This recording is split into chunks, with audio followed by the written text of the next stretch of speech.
Hello everyone and welcome to a new episode in a series where I look at the vehicles officially announced for the upcoming game Snowrunner.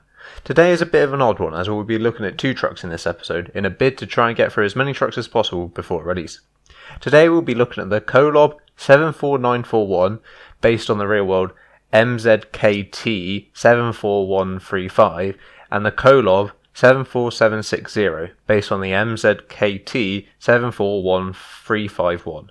To avoid confusion, I'll be calling them the MZKT1 and 2 respectively. Aside from the benefits of killing two birds with one stone, it's natural to talk about these two trucks together anyway, as one is a direct successor to the other, and they both perform the exact same role and even share many commonalities in design. Both trucks were designed and built by MZKT for the United Arab Emirates to haul their heaviest military equipment including Leclerc tanks, infantry fighting vehicles and self-propelled artillery systems. The MZKT-1 was initially developed in 1997, but was slightly redesigned in 2000 after entering service in the UAE military.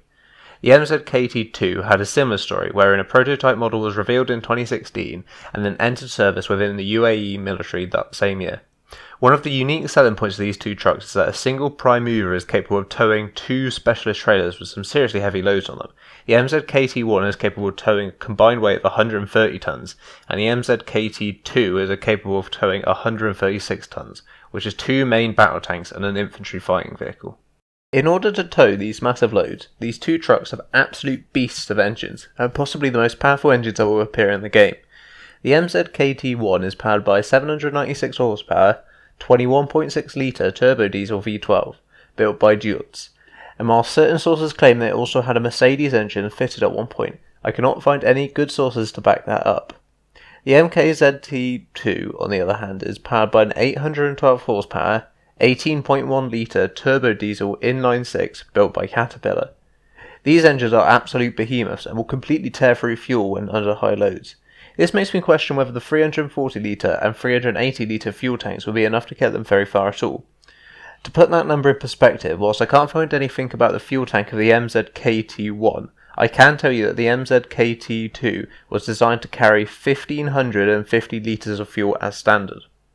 Despite their wildly different layouts, the MZKT-1 being bonneted and the MZKT-2 being forward control, they both have very similar lengths of 10.8 metres and 10.3 metres respectively. Oddly, neither of these lengths are represented on the truck cards, as the Kolob 74941 is 30 cm too short, and the Kolob 74760 is 60 cm too short. Either this could be them messing up on the truck presentation again, however this time I think it's more likely that as they are non-licensed trucks, they just shaved a small amount of length off of the redesign. For such long vehicles, half a metre out isn't all that important. Both trucks have the correct widths, however.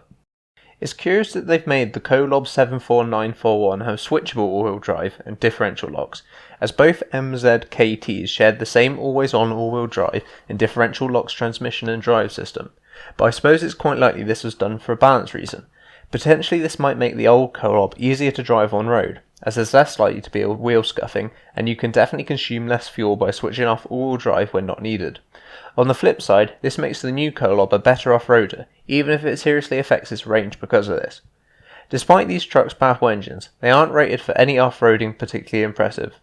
Both trucks have a step climbing ability of 50 cm, both can cross a 2 metre trench, and both can ford 1 metre of water. These numbers are good, but not what I'd expect from trucks with such super engines like these. It's fairly obvious what these trucks are going to be like in game.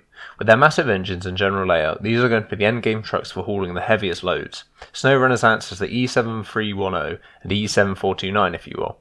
I do think, however, that with its huge nose overhang and switchable all-wheel drive and differential locks, the old Kolob will be more suited for road hauling. I'll be curious to see if these trucks can be lifted to any significant degree, however, as this may counteract the engine overhang somewhat. Last of all, it would be very cool if in-game you could get the two specialist trailers that these real-world vehicles can tow, and that would make these trucks unparalleled in terms of vehicle transportation, even across medium rough terrain. However, I doubt these super big trailers will be added. Okay guys, I hope you enjoyed this episode and found it informative. Like I said, it made sense to do these two trucks together as they share a lot of commonalities, and if I did them individually I would end up with two short videos I would have had to pad out.